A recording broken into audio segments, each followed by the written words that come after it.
Good morning, viewers and listeners of Concerned Citizens Media. Thank you again for coming back. It has been a while since I gave you the last updates. Uh, so I was busy with, personal issues. So apologies for not giving you the update, just like other medias. Every minute, every second, things are changing, but I couldn't update with that one. Apologies for that. Today is October the 13th, 2022. I will share some updates with you. As you might already get from different medias, the war in northern part of Ethiopia, the civil war in Ethiopia, the war between the Tigray region and the entire Ethiopia plus Eritrean forces plus with the international drones still waging, no ending sight. And some media like DW and Tigray Media House are showing how the Eritreans are, paying the price for invading, for they try to penetrate the Tigray region borders. You can see so many graphic, Eritrean soldiers' dead body on DW, and also Tigray Media House is, showing or sharing that video. Very graphic. They just paying the price for invading Tigray. They are using heavy artilleries, air bombardment, drones, in coordination with Ethiopian government. But so far, the TDF, Tigray Defense Force, is resisting the invasion and protecting the Tigray people and the Tigray region from these invaders. So for so many days, with big forces, with big weapons, heavy artillery, drones, airplanes, still they couldn't reach Mekelle as they, as they promised multiple times to their followers or their supporters. So it's a miracle for the Tigray forces really to resist this magnitude of forces from Amara militia and the militia from all over other 9 or 10 regions plus Ethiopian Federal Force, Fano plus the Eritrean Defense Forces. That's a miracle to survive for so many days. Continued bombardment, continued enforcement with so many soldiers from these two countries. Just a small region with 6 million people. So that's a miracle, really. It's a special capacity or talent God given to these Tigrayan defense forces. So they are still resisting and, killing and capturing thousands and thousands of soldiers from Eritrea, from Ethiopia defense forces. So the fight continue, no ending sight, and the resistance continue, and the attempt to break into the Tigray border, capture the Tigray region, and force the TDF to surrender is still continue. That attempt still continue, but so far Eritreans and the Ethiopian forces are not successful, and but they never give up. They never give up despite the defeat they are suffering. So I saw that's so many dead soldiers on DW and other medias. But these leaders, they don't care. The leaders in Addis Ababa, the leaders in Eritrea, they don't care because those soldiers are not their relatives. They are not their kids. They don't care. And they are going and lobbying the International Monetary Fund to get funds. I have also a letter saying that, Ethiopian finance minister was in DC for a meeting with World Bank to lobby for reduction or extension of debt relief. I'll read that one. But first, I will read a statement, a joint statement from Western countries, Australia, Denmark, and other countries expressing concern about this intensified military operation in Tigray region. They have been expressing concern for almost how many years? 3 years.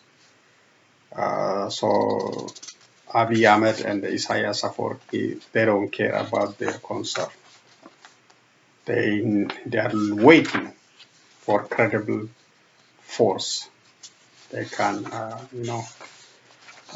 challenge them and force them to stop this war. But expression of concern will not get any ears from Eritrea dictator and Abiy Ahmed and his supporters. So let me read anyway. The joint statement on resumption of hostilities in northern Ethiopia. We, Australia, Denmark, Germany, the Netherlands, the United Kingdom, and the United States are profoundly concerned by the escalation of the ongoing conflict and the humanitarian crisis in northern Ethiopia. We call on the government of Ethiopia and the Tigray regional authorities to immediately halt their military offensives, agree to a cessation of hostilities, allow for unhindered and sustained humanitarian access, and pursue a negotiated settlement through peace talks under an African Union-led process. We also condemned the escalating involvement of Eritrean military forces in northern Ethiopia. We call on Eritrean forces to cease their military operations and withdraw from northern Ethiopia. All foreign actors should cease action that fuel this conflict. Multiple reports, including the Joint Investigation Report of the Ethiopian Human Rights Commission, Office of the United Nations High Commission for Human Rights, and the recent report of the International Commission of Human Rights Experts on Ethiopia, ICHREE, have documented human rights abuses committed by Ethiopian and Eritrean government forces, Tigrayan forces, and other armed actors, such as Fano militia, since the start of the conflict in November 2020. Human rights abuses documented in these reports include unlawful killings, physical abuse, and gender-based violence. We are deeply concerned by the ICHREE's findings that are that are reasonable ground to believe that starvation of civilian population has been used as a method of warfare. The resumption of fighting in northern Ethiopia raises a high risk of further human rights violations and abuses. We denounce any and all violence against civilians. We call on the parties to recognize there is no military solution to the conflict, and we call on the government of Ethiopia and the Tigray regional authorities to participate in African Union-led talks aimed at helping Ethiopia achieve a lasting peace. Any durable solution must include accountability for human rights abuses and violations. We also call on all parties to allow unhindered humanitarian access, ensure the safety and the security of humanitarian workers, and cooperate with and facilitate access for international human rights monitors. So that is a statement, a joint statement by Australia, Denmark, United States, UK, and other Western countries, calling on number one, Eritreans to immediately withdraw from this conflict and other international players from fueling this conflict, and also call on Ethiopian government and Tigray regional authorities, end these hostilities and come to the table and end this conflict through peaceful Africa-led solution.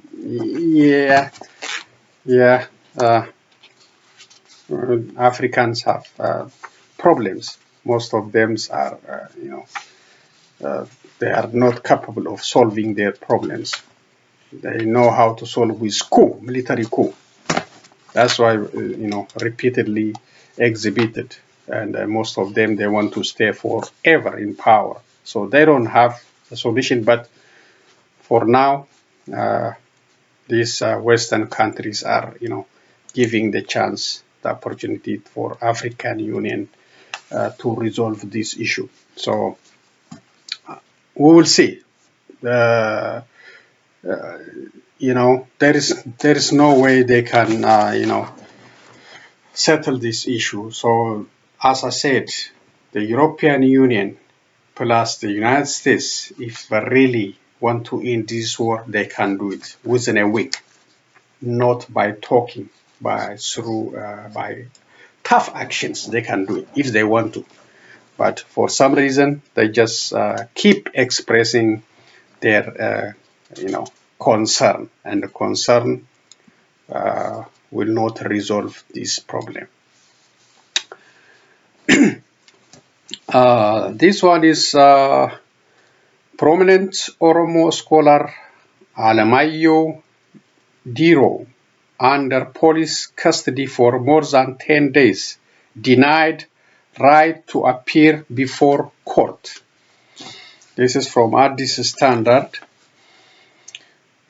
Oromia Regional State Security Forces have placed distinguished Oromo scholar Alemayo Diro under custody as of 29 September 2022. He has since been denied of the right to appear before court. His wife, Lakech Hailu, confirmed to Addis Standard. Alemayo, 53, an anthropologist, economist, influential business person, and a father of 6, was taken from his residence in Burayu town in Oromia Special Zone surrounding Finfinne, near the capital Addis Ababa, and detained at the Burayu District Police Station. His wife, Lakech, said that a group of Oromia Regional State Security Forces took him on 29 September. A group of people wearing security uniform appeared at our gate at 6 a.m. and asked for the whereabouts of Alamayo. They broke into our residence without a court order. I asked them to know why he was needed. The only reason they gave was that we are hiding people and tools in our home. I am not sure what they meant by tools.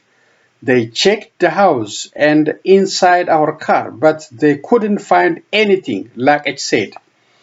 According to Lakech, Alamayo hasn't been told what he was accused of and why he has been kept under arrest ever since. He has not appeared before court until today. It has been more than 11 days now. I visit him every day to bring him meal, she added. Alamayo is widely recognized as a development practitioner in the civil society sector for nearly 20 years, of which he spent 13 years working for Hunde, Oromo Grassroots Development Initiatives, as Program Operation Manager.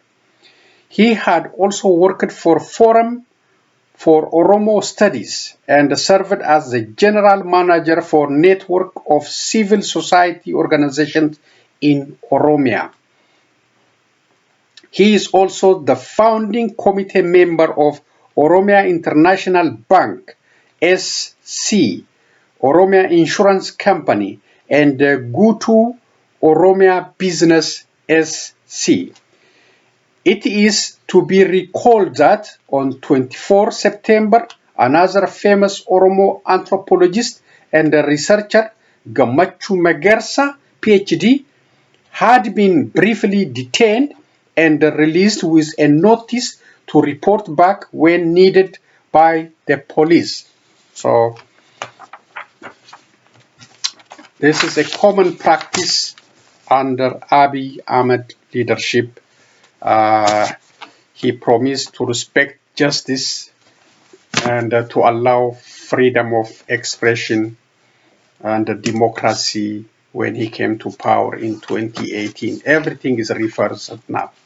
The security personnel or his undercover operatives can take anybody without any warrant, and they can keep them in jail, denying the family,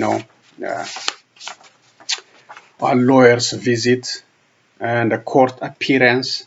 That's, injustice. Injustice we are experiencing under Abiy Ahmed. And this is Alamayo Diro for the record. So he was denied access to court and kept in detention center for more than 11 days. According to the constitution, I think it's 24 hours or 72 hours. After that, he's supposed to be, in court. But it's impossible. Justice is denied. Ethiopians are denied justice under Abiy Ahmed. Who allowed this to happen? Ethiopians themselves, because they are not challenging. They are silent. They are silent. If they read the constitution, everything is beautifully written there. They can force the government to respect it if they, stand together, challenge Abiy Ahmed. If they are silent, Ethiopia will become like Eritrea. Eritreans are suffering now. Those who refuse to go to war, can create problem to the families. Families can lose their houses. The house can be, taken away and forced to pay money too. So it's, it's compulsory, very bad one, different kind. And Ethiopia is heading in that way. They are suffering. I have BBC report on that one. I will bring it next round. How Eritreans are suffering under Isaias Afwerki, especially in this military recruitment. So this is from Ethiopia again. If you remember last time, United Nations, they voted to extend the mandate for for these experts to continue their investigation on genocide and other atrocities happen in Tigray and other parts of Ethiopia. Ethiopia fought back strongly, even lobby the African Union. So despite all this, the mandate was extended, but all African countries listened to Ethiopia and refused to vote for that resolution. So this is a thank you letter for those African countries. Most of them, they didn't vote. Only one country, I think, abstained. It's the same thing. Most of them voted against it. So it's a campaign against the United Nations. So let me read what it says. At the Human Rights Council in Geneva on 7 October 2022, African and other members of the Human Rights Council rejected the politicization of the human rights situation in Ethiopia. They expressed solidarity with Ethiopia and opposed the EU-sponsored resolution to renew the mandate of the International Commission for Human Rights expert on Ethiopia.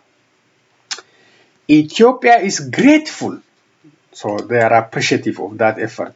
Ethiopia is grateful to all members of the Council who opposed the resolution and also to those who showed solidarity by denying support to the resolution and voting abstention.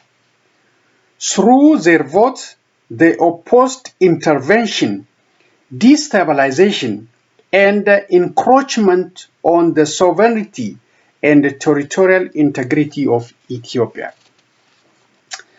Through their vote, these countries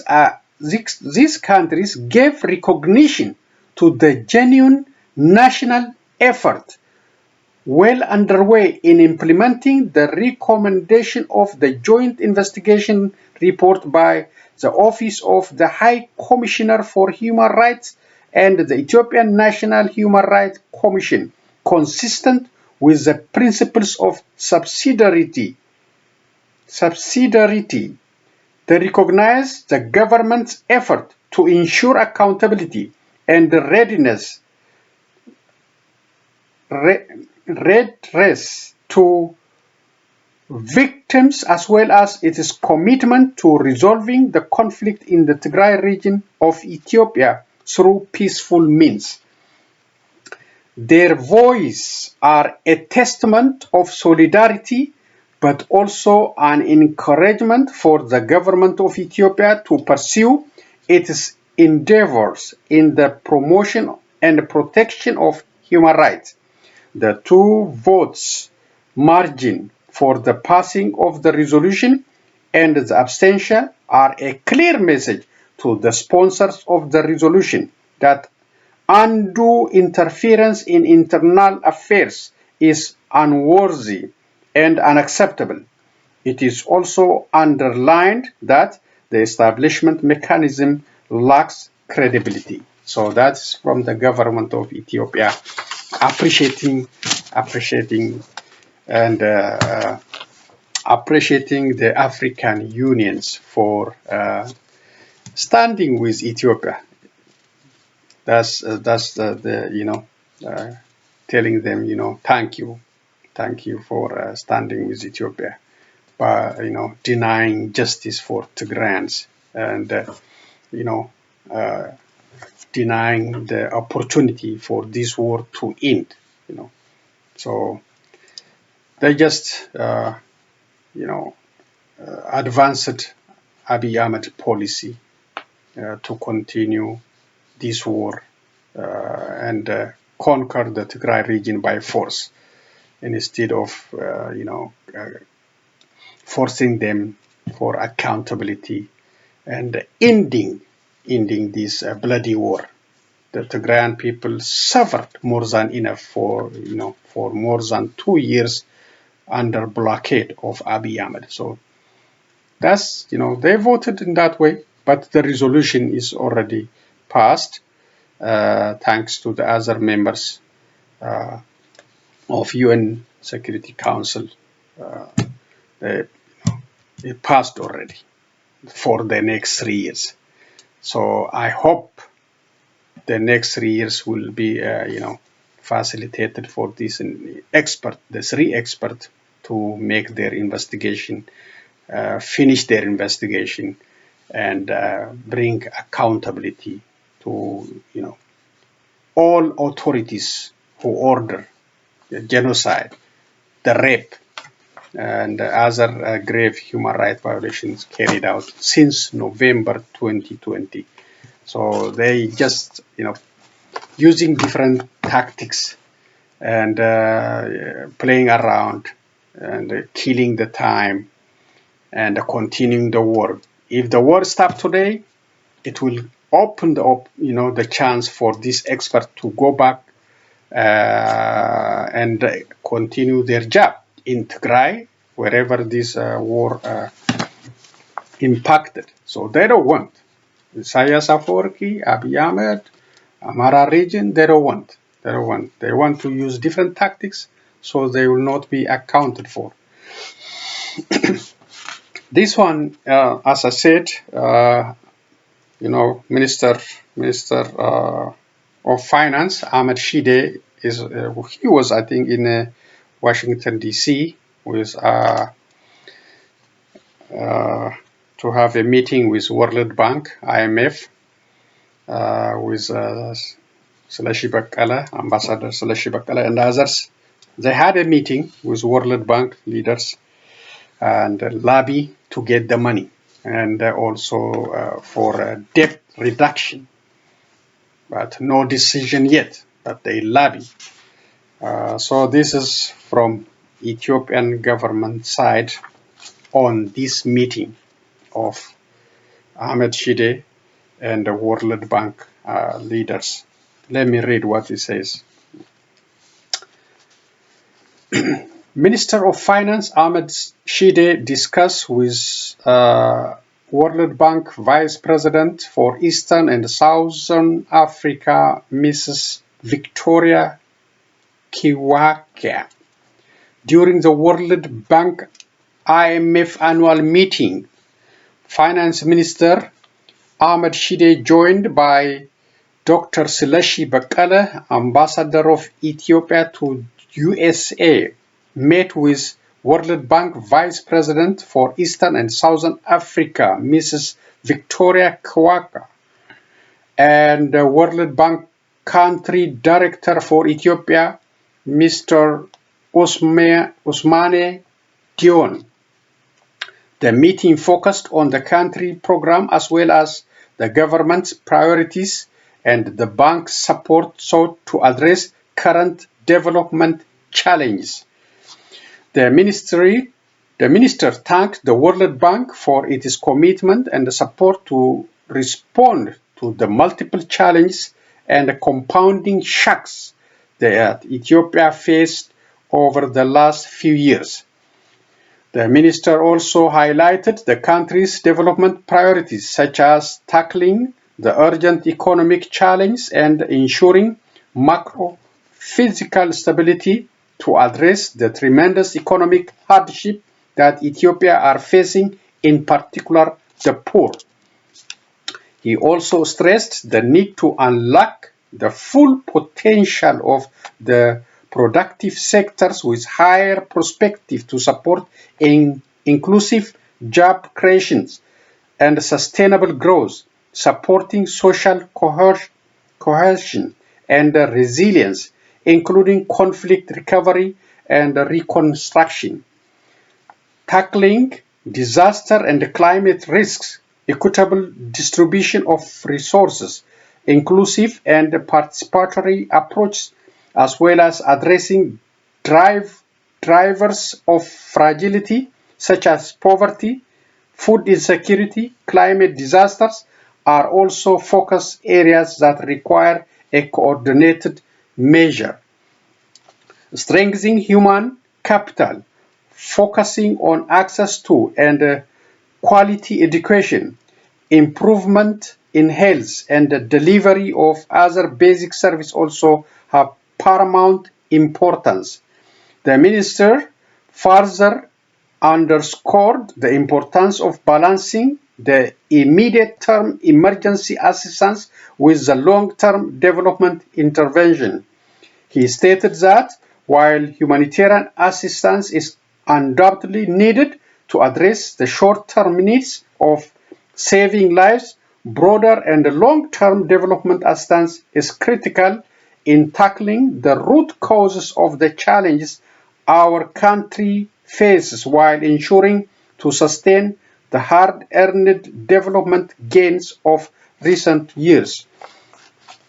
The Vice President commended Ethiopia's resilience in dealing with the multiple shocks while noting the persistent challenge facing the country and the need for bold economic reforms and actions to manage the physical risks, foster private sector-led development by creating the enabling business environment and implementing actions to address fragility risks for resilient and sustainable development.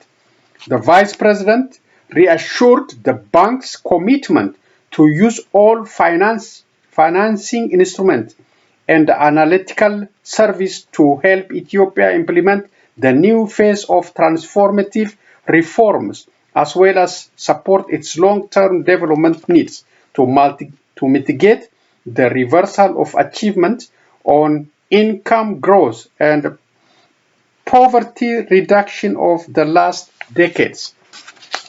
Okay, so these are the nice words, nice statements to get the money. To get the money, it's not about education. It's not about employment or better health service.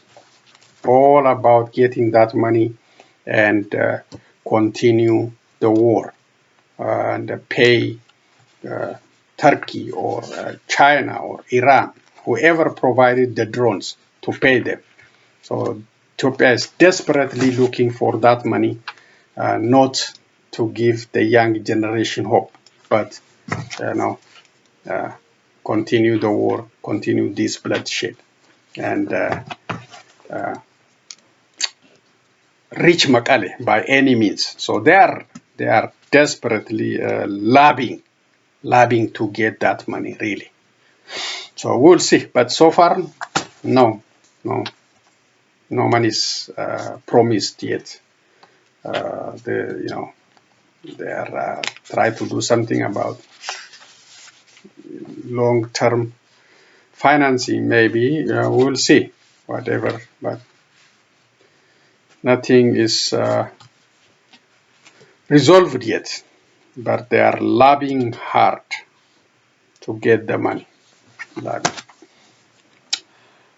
20 Al-Shabab militants killed, the army says. 20 Al-Shabab militants in Yasoman area of Somalia's central Hiran region have been killed, the information ministry says. The Somali National Army killed the militant and injured dozens during a foiled attempt to storm a military base early on Wednesday.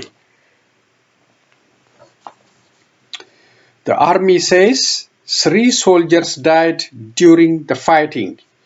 The state news agency is also reporting that 4 other militants were killed in a separate incident in the Balad district of the Middle Shabelle region on Tuesday night. This comes in the wake of intensified operation in the northern and eastern parts of Hiran region. Somalia's military, backed by pro-government forces, US troops and the African Union peacekeeping mission have made significant gains in recent weeks in their campaign against Al-Shabab. Somali troops have recaptured several villages that the militant group had held for years. Somalia's president vowed to wage war against the Al-Shabab Al-Qaeda linked militant group when he assumed office in August this year. BBC credited for that. Another report by BBC. India halts production of syrup linked to Gambia deaths. The authorities in India have ordered a pharmaceutical company to stop producing cough syrups after reports that they may be linked to the deaths of dozens of children in the Gambia. The health minister in Eritrean state, Anil Vij, said inspection at a factory of Maiden Pharmaceutical found several violations of good practices. The World Health Organization last week said the medicines produced by the company had an acceptable amount of chemical substances that can cause kidney damage. Officials in the Gambia say they are investigating the deaths of 66 children, which are linked to 4 brands of cough syrup imported from India. Maiden Pharmaceuticals last week said it was shocked and saddened by the incident, and they were cooperating with an investigation.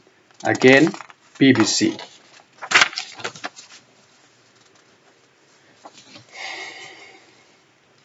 Okay, I think this is the last one. United Nations General Assembly resolution condemning Russia's attempt annexation of Ukraine territory. This is press statement. Anthony J. Blinken, Secretary of State. Remarkable vote at the United Nations General Assembly is a powerful reminder that the overwhelming majority of nations stand with Ukraine in defense of the UN Charter and in resolute opposition to Russia's ongoing war against Ukraine and its people. Territorial integrity is a central pillar of the United Nations, and Russia's violent contempt for Ukraine's national borders and sovereignty cannot and will not be accepted. By adopting this resolution, the assembled nations made clear they will not tolerate an attempt by any UN member state to seize land by force. The vote delivers a resounding rebuke to Russia for its aggression against Ukraine. The United States is proud to have voted in favor of this resolution. As we have stated repeatedly, we will defend the principles of the UN Charter and will never recognize the legitimacy of sham referenda or Russia's attempt to annex portion of Ukraine. With very few nations voting with Russia today, it is clear that international unity on the question is resolute, and support for Ukraine at the UN and beyond is unwavering. The United States will continue to work with partners across the globe to support Ukraine's people in defending their nation's in its entirety against Russia's aggression. So that is UN resolution against the annexation of Ukrainian territories by Russian forces. So that's it should be condemned. Really, it should be condemned. If if it's recognized, the other country will do it the same way tomorrow when they got force. So it should be condemned, and Russia should be played by international, by UN charter they signed. So they cannot just take the land. But we will see. But the war is still tough over there too. Russia intensified its bombardment of Ukrainian cities, and the West also, giving all kind of aid to Ukraine, but no ending sight. So that's all I have for reading. Let's listen to a couple of videos I selected for you from different media. Then I will conclude today's update. Thank you again for coming back. Let's listen. 14 states have thus been elected members of the Human Rights Council for the 3-year term of the office beginning of 1st of January 2023. Algeria, Bangladesh, Belgium, Chile, Costa Rica, Georgia, Germany, Kyrgyzstan, Maldives, Morocco, Romania, South Africa, Sudan, and Vietnam. The General Assembly will consider sub-item C of Agenda Item 117 for the election of 14 members of the Human Rights Council to replace those members whose term of office expires on 31st of December 2022. Please proceed to collect the ballot papers. The global economy appears to be under siege. This as a number of factors conspire to place it on the back foot. The global economy continues to face steep challenges shaped by three powerful forces: the Russian invasion of Ukraine, the cost of living crisis caused by persistent and broadening inflation pressures, and the slowdown in China. With the global challenges set to continue, like the Russia-Ukraine conflict and the attendant consequences of it, many countries are set to drag down GDP, including major economies. And by the sounds of things, life is set to get tougher for ordinary citizens around the world. The 2023 slowdown will be broad-based, with countries accounting for a third of the global economy expected to contract this year or next. The three largest economies, the United States, China, and the euro area, will continue to stall. In short, the worst is yet to come, and for many people, 2023 will feel like a recession.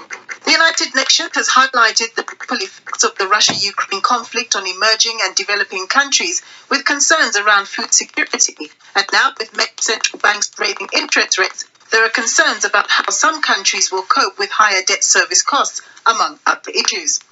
The UN says it's been pushing for a number of interventions to mitigate the numerous challenges. One of the major initiatives that have been taken up has been the Black Sea Grain initiative, and that one has been to make sure that where we depend on the grains that come out of the Ukraine and Russia, fertilizer that comes out of Russia, that we can get this into the hands of the people that need it most. Here at home, the concern is a growth forecast of 1.1% for next year. This will be grossly insufficient to help the country's worryingly high unemployment levels. The current private sector investments in the renewable energy space will help to improve the country's growth prospects over the medium term.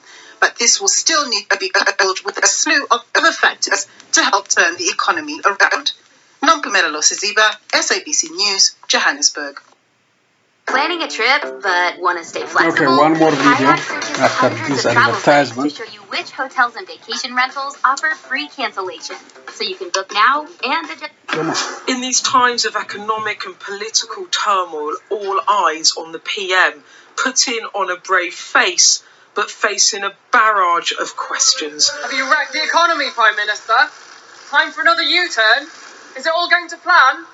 Heading to only her second PMQs and the first since that mini budget that spooked the markets and her party too.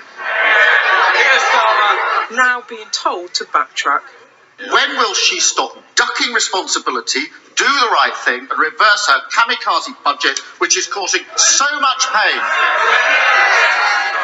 Mr. Speaker, I'm genuinely unclear as to what the Labour Party's policy is on our energy price guarantee.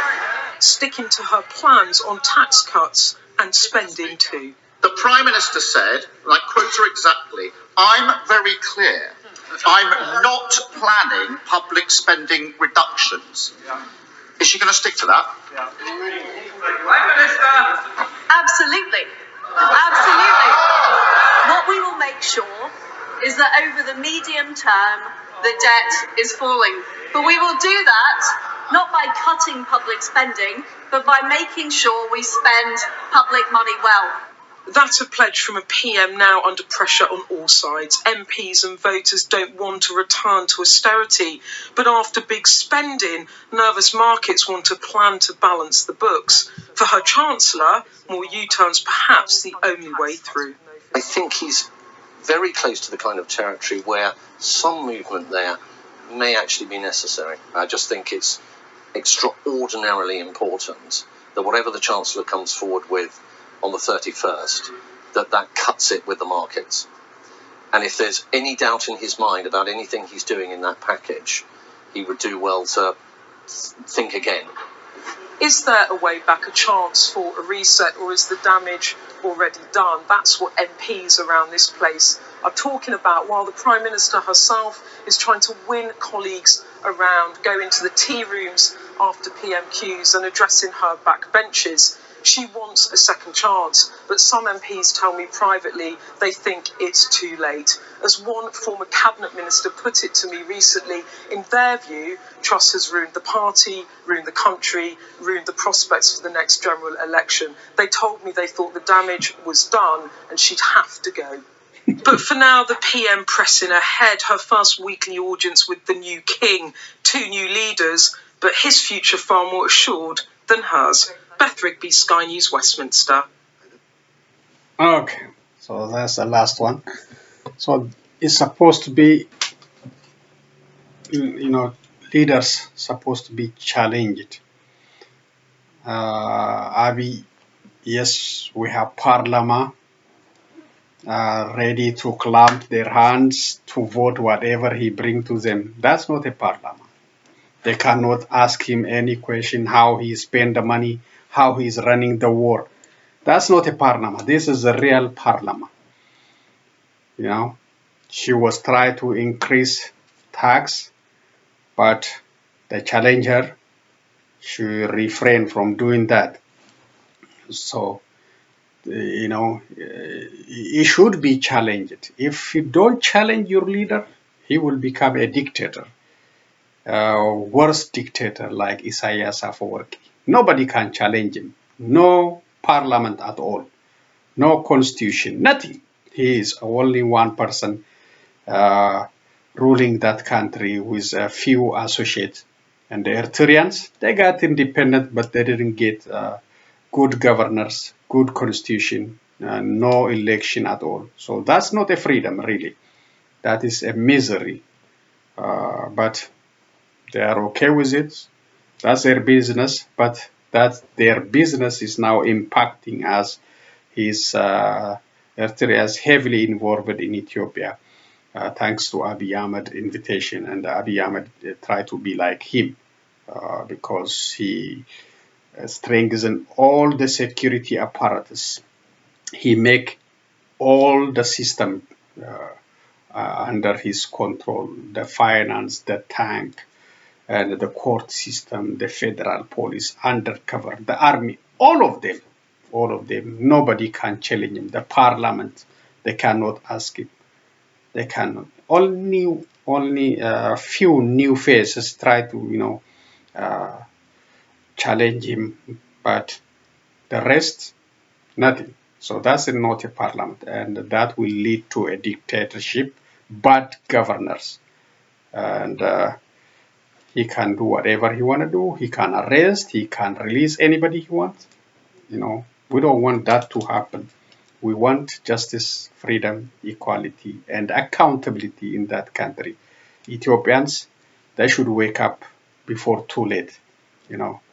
So, and the other one is a depressing report about world economy. 2023 might be feeling like a recession. I hope it will not. So that's a bad prediction for 2023, according to world economy. And the other is four African countries join the Human Rights Council, which is good. South Sudan, Sudan, South Africa, Morocco, and Algeria. 4 countries included in the 15 members, I think. So we will have a voice, and I hope they will raise serious issue what is happening in Africa, especially in human rights area. So that's all I'm gonna say for today. Thank you for joining me again. I will be back with other news and updates. I hope it will not be long like this time. So please be safe, and see you again. So long.